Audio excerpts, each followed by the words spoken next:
топливо ғой, адам дірілдетеді. 5-ші тоскаң дірілдегенде қалай тұрып кеткенін білмейсің, иә? Сол үшін қорқыныштың болғаны жақсы. Ештеңеден қорықпасаңдар, сол отырған жеріңде отырып қаласыңдар. Түйе ұқсап.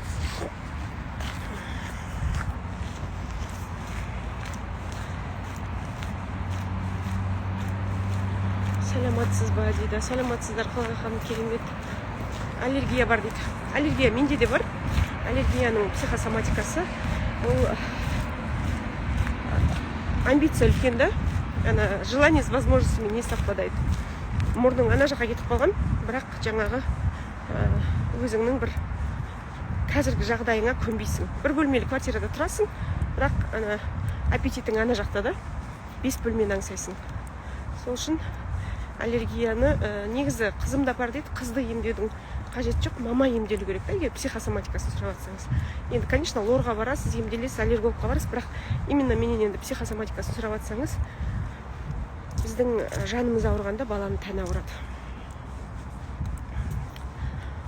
Мен бүгін жаңа өмір бастап жатырмын, өзгертіп дейді. Бүгін бастаңыз, иә, понедельникті күтпеңіз. Начнем с понедельника. Аллергический ринит ол қазір елдің бәрінде бар. Себебі біз жаңағы Инстаграм құртты бізді негізі. Баяғыда қоғамда ауылда тұрамыз, бір колхозда елдің бәрі бірдей. Бәрі бірдей киінеді, мектепке барасың, бәрі бірдей форма киеді, өмірде елдің бәрі бірдей да. Ешқандай бір артықшылық жоқ. Сол совхозда бір директор болса, и то ол жаңағы оққан-тоққан да ему повезло деп ойлаймыз да. Ана сенің күйеуің ашок, ананың күйеуі сашок, в общем, бәрі бірдей. Бәрі арақ ішеді, бәрі бірдей жүреді, например, бірдей зарплата алады деген секілді. Қазір қалай Инстаграмды ашасың, ананың күйеуі ырғап кетіпті, ананың күйеуі жырғап кетіпті, ана әйел құтырып кетті, ана әйел әкесіне машина алып беріп жатыр, мына блогер жасы 18-де уже үй алып апты, и ана талап күшейіп кеткен да. Сонымен соған мұрнымызбен жете алмаймыз, мұрнымыз ан жақта искелеп деп, содан кейін аллергический ринит болады. Неме дейді, Талғат аға айырып. Талғат айырмайды, біз уже айыратын, соғыстардың бәрінен өтіп кеткенбіз. Отан соғыстардың бәрін жеңіліп, айыруға не ода күш жоқ, не менде күш жоқ. Екеуміз төбелестерді тоқтатқанбыз уже бар ғой. Төбелесу. Біз деген ана, сен жақсы, мен жақсы, чай қояйық, чай ішейік деген возрастқа келеміз. Так что қандай бізде не болып жатса да, түсіністікпен шешетін сондай бір гармонияға жетіп алғанбыз. Так что бізде уже ондай жоқ. 30 туралы айтып бересіз ба деді. Астапыралла, не 30? Ешқандай 30 ойнатып көрген жоқпын осы уақытқа дейін. 10 жыл Инстаграмда жүрмін. Ешқашан гиф, сиф, бір бәле адам жинап көрмеппін. Мендегі таза адамдар. Таза өзім сияқты осы 10 жылда жиналған адамдар. Может, енді бір шамасы өшіп қалған аккаунттар шығар, но менде таза ешқандай бір ойын ойнап, шақырып ондай емес. Велосипедтің дорожкада жүрмін, ой басқа. Қызыл дорожкада жүру керек.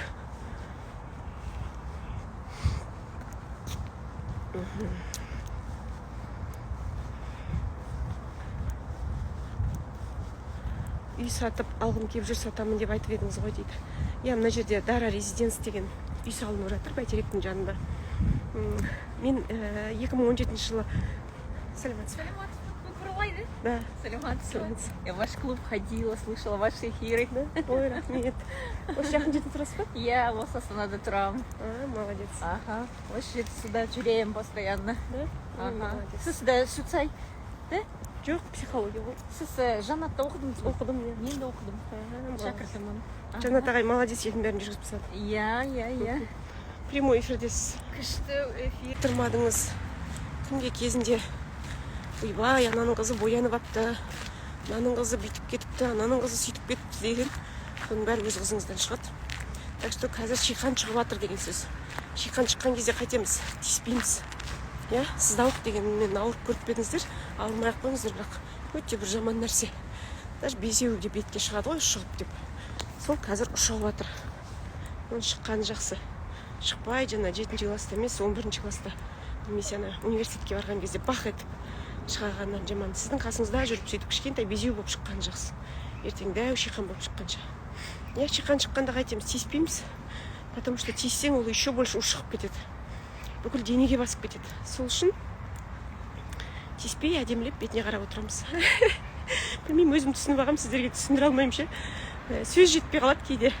вот бетіммен просто қарап түсіндіре бергім келеді да, бірақ мына адамның тілінің жылдамдығы мен ойының жылдамдығы қатар келмейді да. Соны бірдеңкені түсіндірейін десем сөзім бітіп қалады осы. Бір шиқаныңыз шықты дейік, в общем, бір проблема шықты. Не істейсіз? Қазір оны шұқысаңыз, ол әлі піспеген, тем более 7-ші класста кішкентай.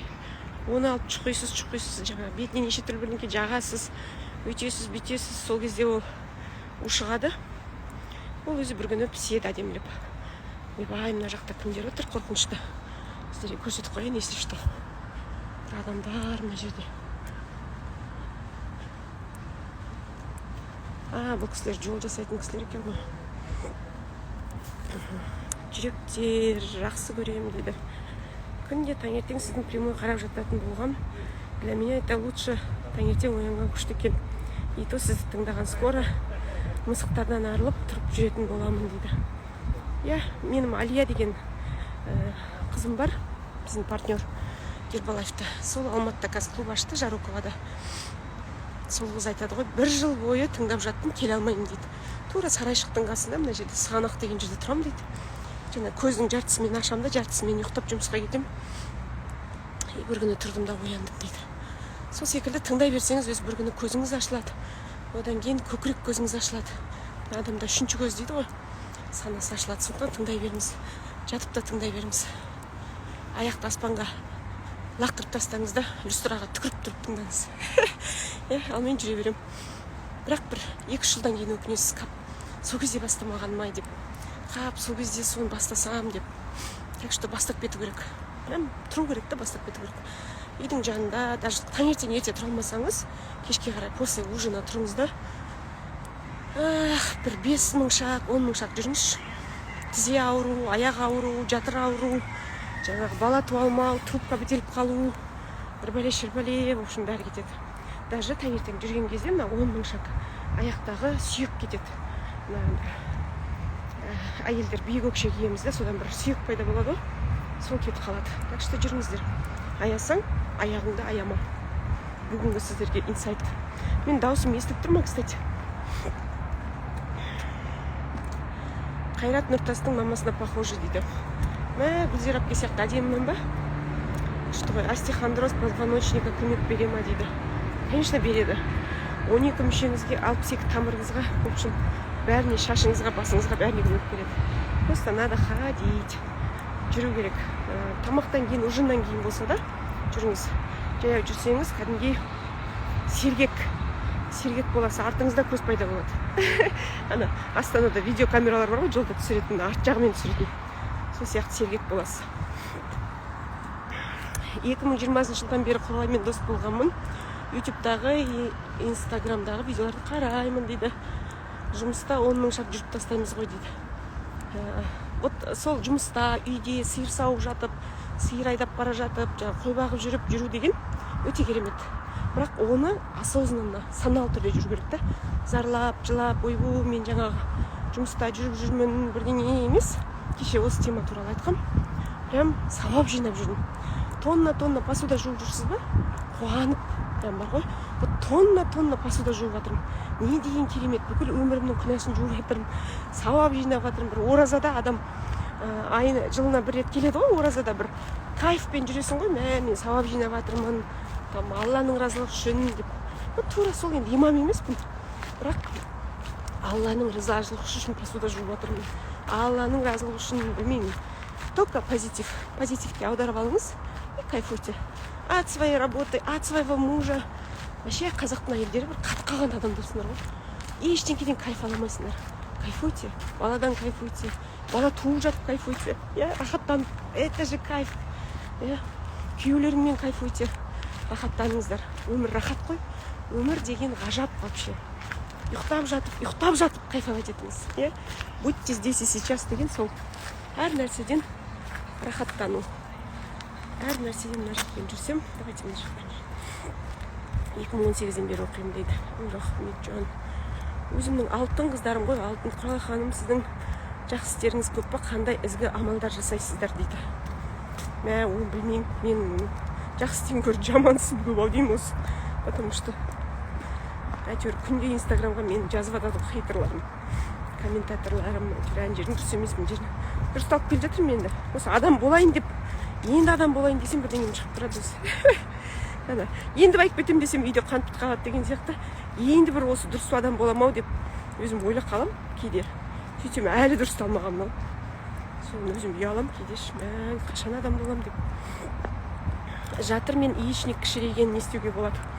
Жатыр мен яичник кішірейгеннің психосоматикасы сіздің жүрегіңіз, махаббатыңыз кішірейген. Жүрегіңізді кең қылыңыз, қызғанбаңыз. Елдің бәрін жақсы көріңіз. Енеңізді, папаңызды, мамаңызды, күйеуіңізді.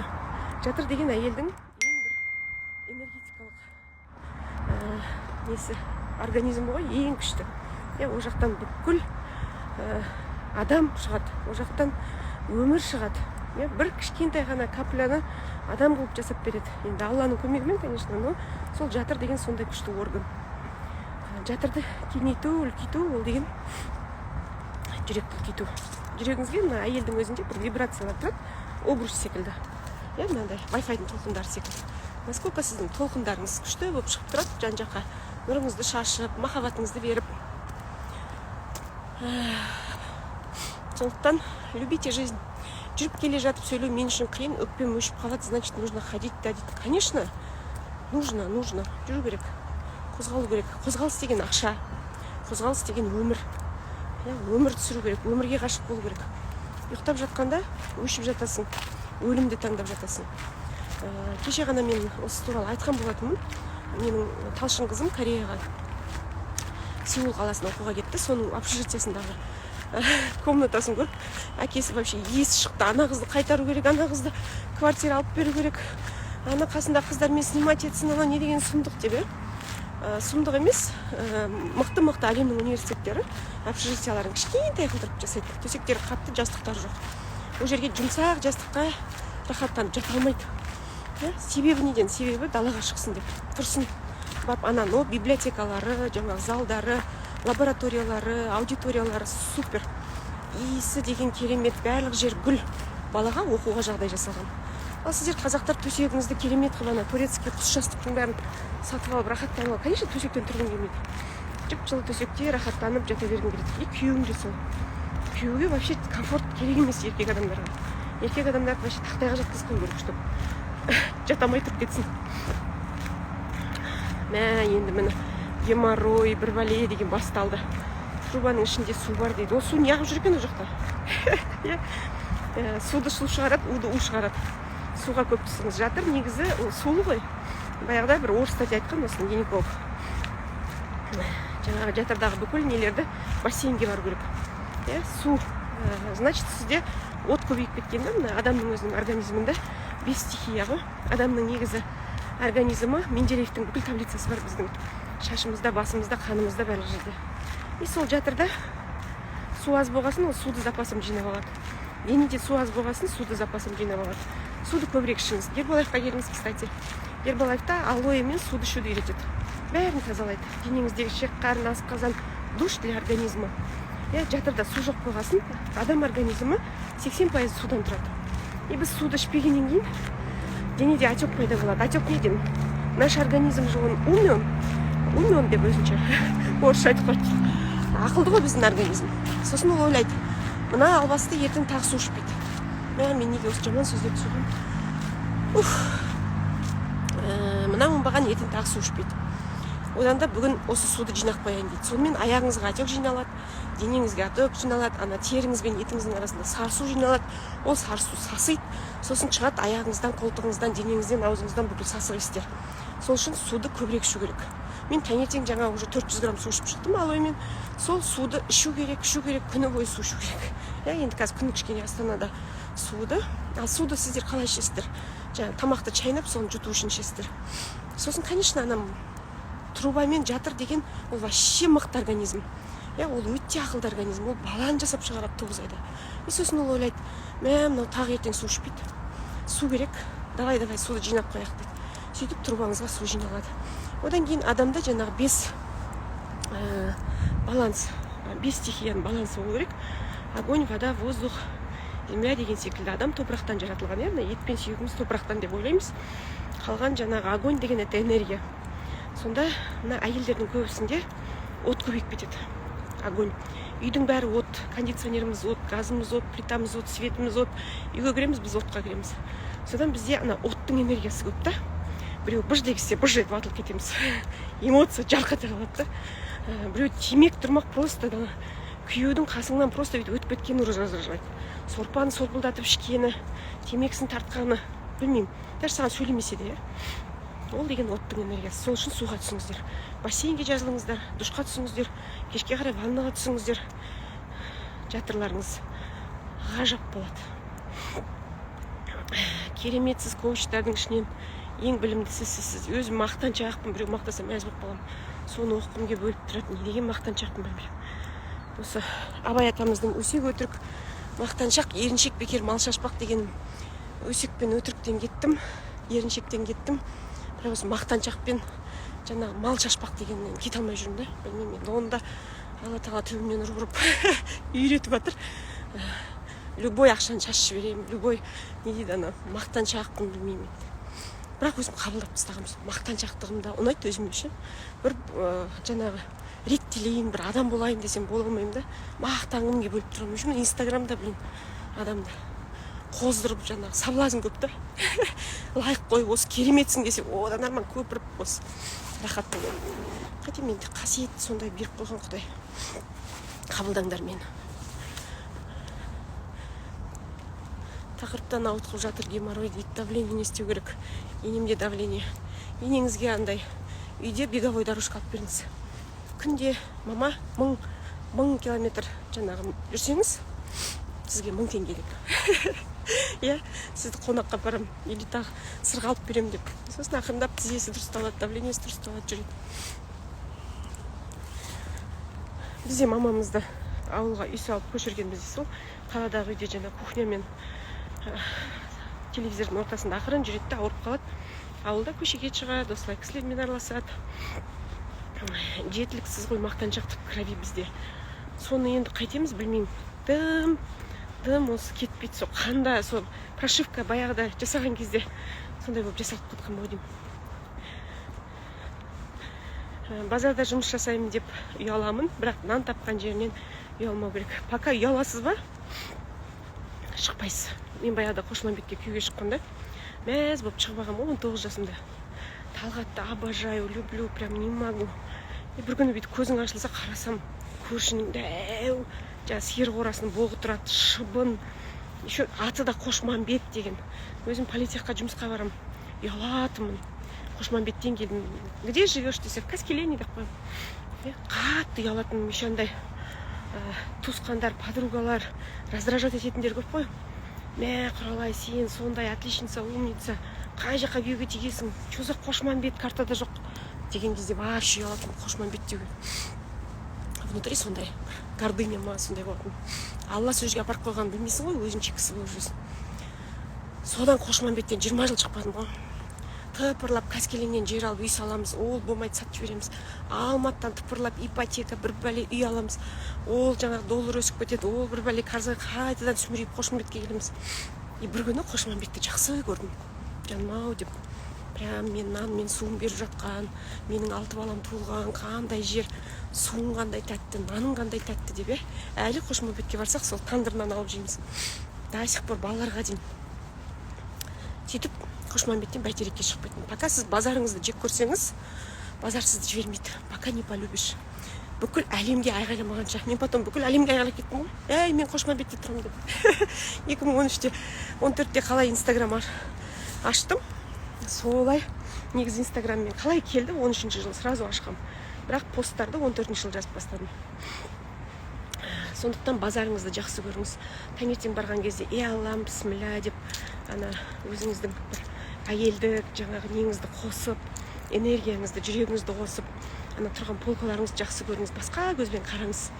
Полюбите от души. Сізге нан беріп жатқан, бала-шағаңызды асырап жатқан, қазаныңызға ас сап беріп жатқан базарыңызды жақсы көріңіз. Базардағы адамдарды жақсы көріңіз. Жан-жағыңызды жақсы көріңіз. Мен де жаңағы қабылдай алмайтынмын ғой. Далаға шығатында воротадан шығып, ана арақ ішетін кісілерді көремін да, Құдай-ай, неге мен ана жұлдыздармен көрші емеспін? Неге мен ана баяғыда бір Лариса Гурченконың киносы бар еді ғой, бір апалар туралы.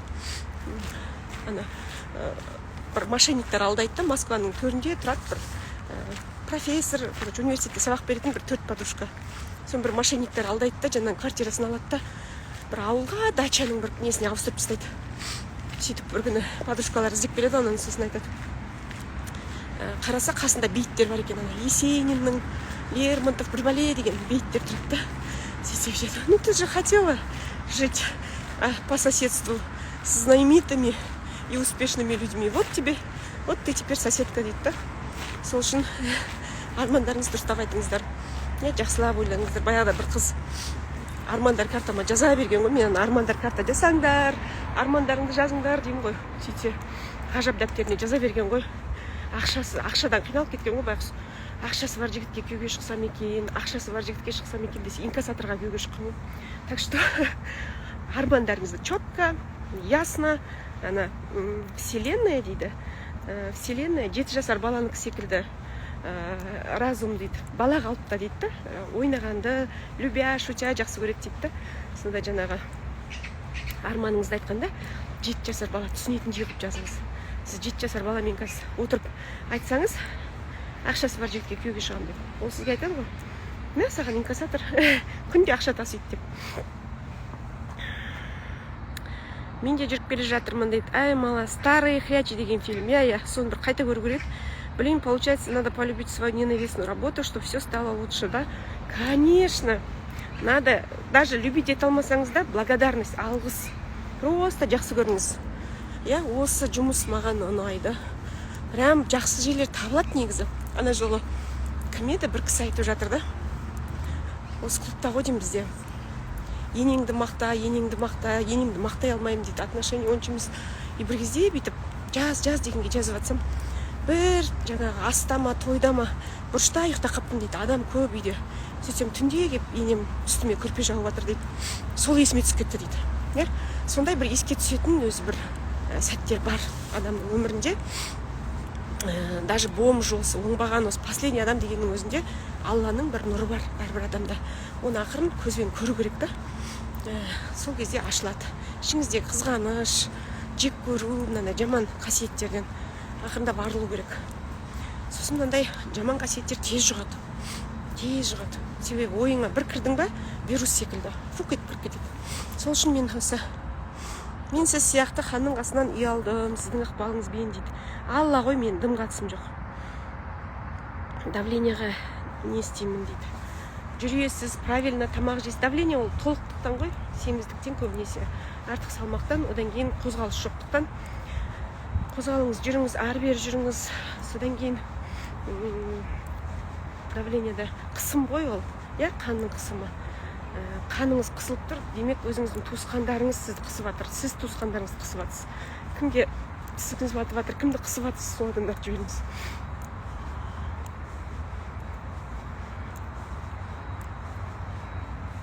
Гүлнар ханым, сәлематсыз ба? Менің Астана асылдарымнан сағат 5-те келдік. Тауға соны кезінде армандағанбыз, бірге саяхатқа шығамыз деп. О, керемет, саяхаттау сүннет деп айтып жатыр ғой. Керемет, саяхатыңыз саяхатқа ұлассын. Өзім бір уже 3-4 ай болды саяхатқа шықпай, басқа елге шықпай. Шаршап жүрмін негізі. Балада бар давление арықтайды. Баланы қысып тастағансыз демек. Қыспаңыз, жіберіңіз. Курс өткізбейсіз ба дейді. Осы бар ғой. Тыныш жүрейін десем, өздерің құртасыңдар ғой. Өстіп соблазнять етіп. Курс өткізбейсіңдер ма деп. Міне сіздерге курс тегін. Тегіннің тұзы татымайды деген осы жаман ғой. Осыны қазір 5000 теңге деп сатсам, бәрі келіп отырып алады.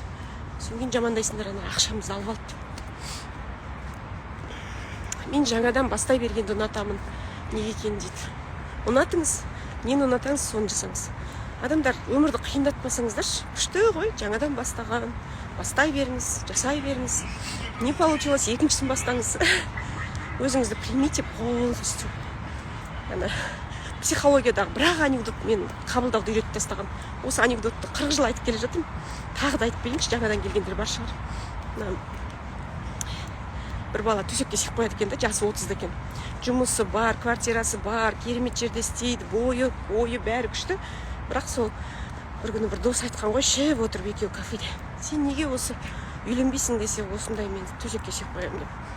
Сон терапевтке бар, урологқа бар, емдел десе бәрін емделдім, білмеймін, кетпейді деп. Сон психологқа бар деген ғой. Сон психологқа бар. Келесі жол екеуі кездессе, ана бала айтты: "Ой, үйленейін деп жатырмын. Күшті тойыма шақырамын" деп. Сөйтсе: "Мә, не болды, психолог көмектесті ма, емделдің ба, уже сүймейсің ба" десе: "Жоқ, я теперь этим горжусь" деген. Сол сияқты қабылдаңыздар, гордитесь. Мысалы, қызғалдақ өзінің қызғалдақ екеніне қуанады, роза гүл өзінің роза екеніне қуанады. Енем үстіме көрпе жауып жатыр дейді. Сол есіме түсіп кетті дейді. Сондай бір еске түсетін өзі бір сәттер бар адамның өмірінде. Даже бомж осы, оңбаған осы последний адам дегеннің өзінде Алланың бір нұры бар әрбір адамда. Оны ақырын көзбен көру керек та. Сол кезде ашылады. Ішіңіздегі қызғаныш, жек көру, мынандай жаман қасиеттерден ақырында арылу керек. Сосын мынандай жаман қасиеттер тез жұғады. Себебі ойыңа бір кірдің ба, вирус секілді фук етіп кіріп кетеді. Сол үшін мен сіз сияқты ханның қасынан ұялдым, сіздің ықпалыңызбен дейді. Алла ғой, мен дым қатысым жоқ. Давлениеға не істеймін дейді. Жүресіз, правильно тамақ жейсіз. Давление ол толықтықтан ғой, семіздіктен көбінесе. Артық салмақтан, одан кейін қозғалыс жоқтықтан. Қозғалыңыз, жүріңіз, ары-бері жүріңіз. Содан кейін давлениеда қысым ғой ол, қанның қысымы.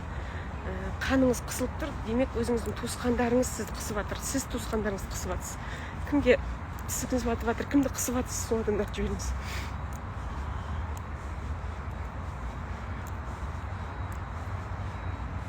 Гүлнар ханым, сәлеметсіз бе? Менің Астана асылдарымнан сағат 5-те келдік. Тауға соны кезінде армандағанбыз, бірге саяхатқа шығамыз деп. О, керемет, саяхаттау сүннет деп айтып жатыр ғой. Керемет, саяхатыңыз саяхатқа ұлассын. Өзім бір уже 3-4 ай болды саяхатқа шықпай, басқа елге шықпай. Шаршап жүрмін негізі. Балада бар давление арық дейді. Баланы қысып тастағансыз демек. Қыспаңыз, жіберіңіз. Курс өткізбейсіз ба дейді. Осы бар ғой. Тыныш жүрейін десем өздерің құртасыңдар ғой. Өстіп соблазнять етіп. Курс өткізбейсіңдер ма деп. Міне сіздерге курс тегін. Тегіннің тұзы татымайды деген осы жаман ғой. Осыны қазір 5 теңге деп сатсам, бәрі келіп отырып алады. Содан кейін жамандайсыңдар, ана ақшамызды алып алды. Мен жаңадан бастай бергенді ұнатамын. Неге екен дейді. Ұнатыңыз, нені ұнатаңыз, соны жасаңыз. Адамдар өмірді қиындатпасаңыздаршы, күшті ғой, жаңадан бастаған. Бастай беріңіз, жасай беріңіз. Не получилось, екіншісін бастаңыз. Өзіңізді примите полностью. Психологиядағы бірақ анекдот мен қабылдауды үйретіп тастаған. Осы анекдотты 40 жыл айтып келе жатырмын. Тағы да айтып берейінші, жаңадан келгендер бар шығар. Бір бала төсекке сиып қояды екен да, жасы 30-да екен. Жұмысы бар, квартирасы бар, керемет жерде істейді, бойы бәрі күшті. Бірақ сол бір күні бір дос айтқан ғой, ішіп отырып екеуі кафеде. Сен неге осы үйленбейсің десе осындай мен төсекке сиып қоямын деп. Сон терапевтке бар, урологқа бар, емдел десе бәрін емделдім, білмеймін, кетпейді деп. Сон психологқа бар деген ғой. Сон психологқа бар. Келесі жол екеуі кездессе, ана бала айтты: "Ой, үйленейін деп жатырмын. Күшті тойыма шақырамын" деп. Сөйтсе: "Мә, не болды, психолог көмектесті ма, емделдің ба, уже сүймейсің ба" десе: "Жоқ, я теперь этим горжусь" деген. Сол сияқты қабылдаңыздар, гордитесь. Мысалы, қызғалдақ өзінің қызғалдақ екеніне қуанады, роза гүл өзінің роза екеніне қуанады. Мен сияқты құралай ешкім бола алмайды. Сіз сияқты Айнұр ешкім бола алмайды. Сіз секілді Гүлназ ешкім бола алмайды. Сіз біреу ақсыз. Алла сізді жақсы көріп жаратты. Неге мен құралай, мен басқа Гүлназ болу керек. Мен сендей болсам, мен сияқты кім боламын. Так что өзіңізді жақсы көріңіз. Мә, ауру айтпаңдар, сосын жек көремін. Ауру айтқанды, зарлағандар, мойным ауырып жатыр, анауым ауырып жатыр. Барда емдел, не жатсың? Жүр, мен таңертең көрсетіп отырмын ғой. Изо рта воняет, что делать дейді. Тамақты аз іш. Шошқа болып кеткенбіз. Содан кейін сасеміз, бағана айттым ғой. Мен саяхаттап Парижге бардым, квантовый скачок дейді. Бауырымның өттің психосоматикасы қандай дейді. Бауырларыңызды жек көресіз, содан кейін бауырыңыз ауырады. Бауырларыңызды жақсы көріңіз.